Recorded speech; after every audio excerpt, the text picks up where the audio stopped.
United States will host the World Cup in 2026. Trump is going to be the next president of U.S.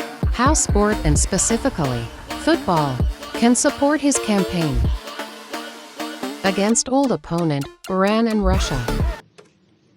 Thank you very much. We do host it, and we hope we do as good a job. That's very nice. That will Germany, go the United States, Yugoslavia, and Iran. Tens of thousands of US and Iranian fans arrive in France to support their rival teams. This is the story of the day Iran and the United States.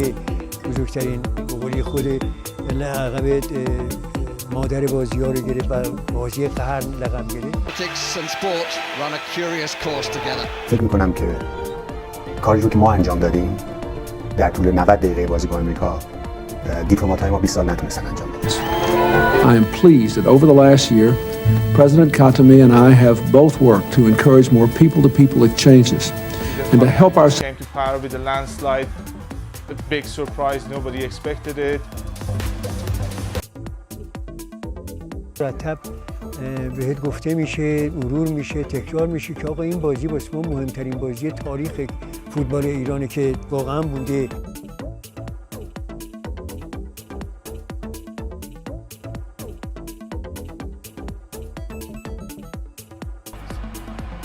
مکانی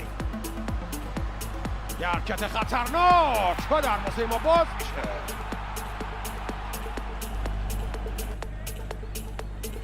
یه فرصت دیگه، یه موقع بر تیم ایران، قلی زاده، طارمی، فرصت، گل، نه به ثمر نمیرسه.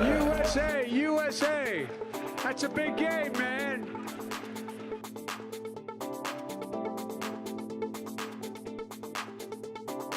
The United States will be host 2026 United World Cup beside Canada and Mexico. So we had a terrible experience in 2022 Qatar World Cup. If you remember the time that the United States scored a goal against Iran, the Iranian people were happy, and the government of Iran experienced this time for the first time. You know, football is going to be a kind of tool to be a kind of tool for diversification between nations and the government. And now it's going to happen again in the United States, that we have more than 5 million Iranian people in the United States, and most of them are not satisfied with the government. So this is going a kind of national concern for the Iranian policymakers. What do you think about this?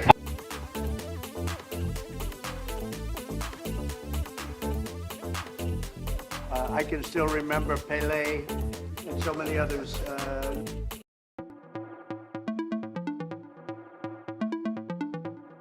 A very fundamental role in the lives of most Americans, even for those who don't really like sports, because they're omnipresent, they're everywhere. When we articulate sport at an international level, one of the challenges that comes with the opportunity is that sport also becomes a very, oftentimes, pernicious way to express nationalism.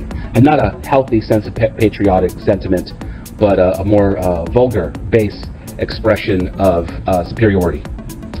The Olympics sometimes devolve into that. If you look at local nations, particularly the United States, narratives and sub-narratives about what we compete and how we compete. It's a very fundamental role in the lives of most Americans, even for those who don't really like sports, because they're omnipresent, they're everywhere.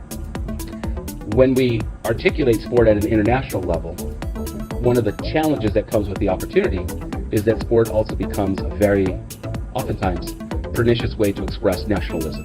And not a healthy sense of patriotic sentiment, but a more vulgar, base expression of superiority.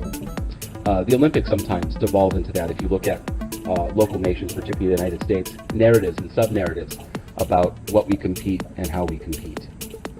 Nevertheless, if you ask athletes who are in Olympic villages, they will tell you about the wonderful experiences they had interacting with each other, with officials from other countries, and as athletes having a sense of community. If you were to ask fans outside the stadium, they might say what a wonderful opportunity it was to sit next to a group of athletic tourists who came for the games, who maybe came from Japan, for example.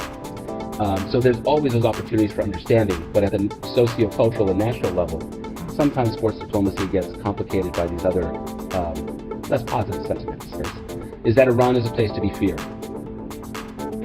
And so when we get into the role of sports and diplomacy, and you think about a society's ability to talk about that opportunity. It's not a neutral space, unfortunately. It's not a space where two strangers are coming together. It's not a space where two people who generally have positive to neutral feelings come together. Oftentimes, we look at diplomacy as ways of perhaps bridging a negative gap. And oftentimes, that bridge is seen to be too distant, too complicated in order to accomplish that. Gift, a jersey, as a token, an emblematic token of the world.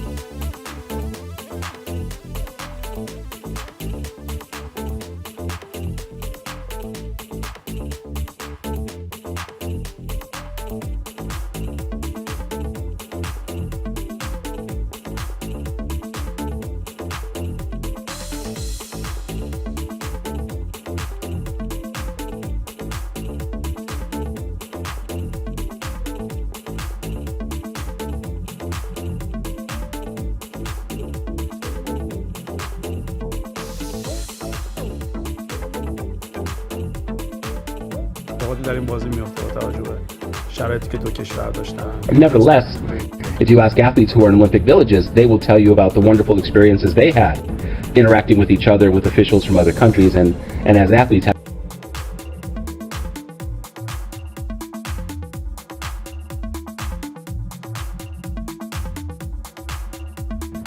And so we have these loaded circumstances, and yet, as politically loaded as they are, at least from a U.S. perspective, we have used sport over the last 40 years periodically in ways to express our intentions. So, for example, in the early 1970s, our President Nixon used ping pong diplomacy as a way of opening doors between the United States and China.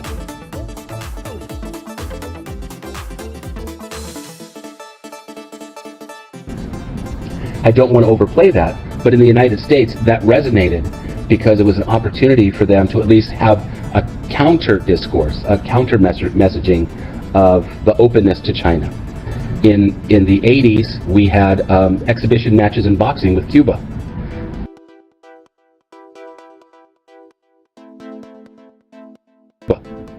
Cuba has a very oddly framed space within the national geopolitics of the United States and our external policies. So though we've now become very friendly with Vietnam and China and Russia, who at various times were seen to be intractable enemies, Cuba just occupies this very interesting space.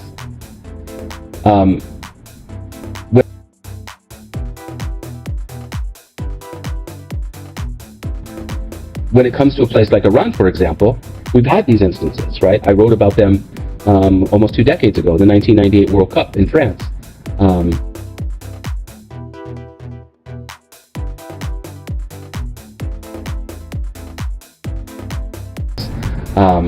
The U.S. played Iran.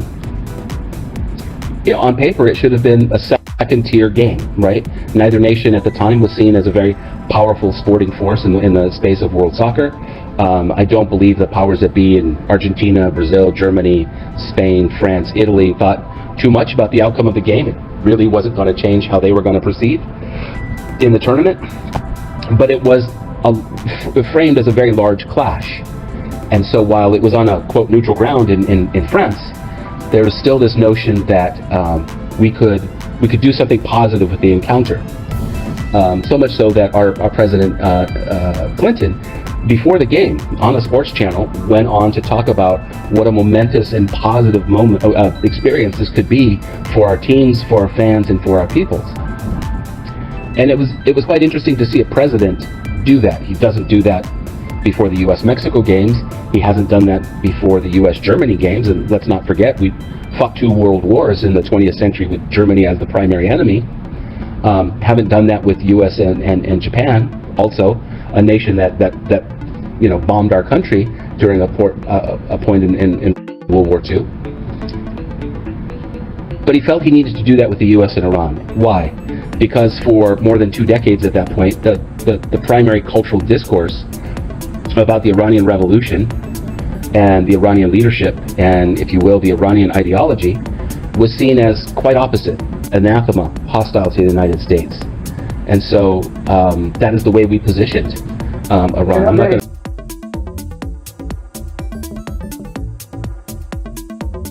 to think what 2026 could look like, given what our presidential elections could turn out to be, because we had a president who may yet be our president, who was very clear how he wanted to restrict access to our soil to people from a list of nations.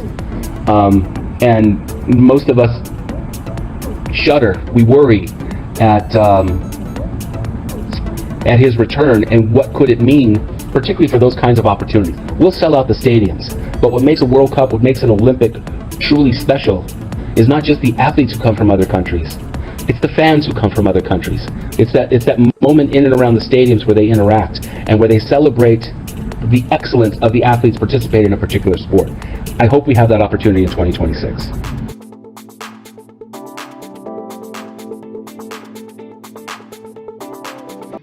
Mr. President, I'll give this ball to you, and now the ball is in your court.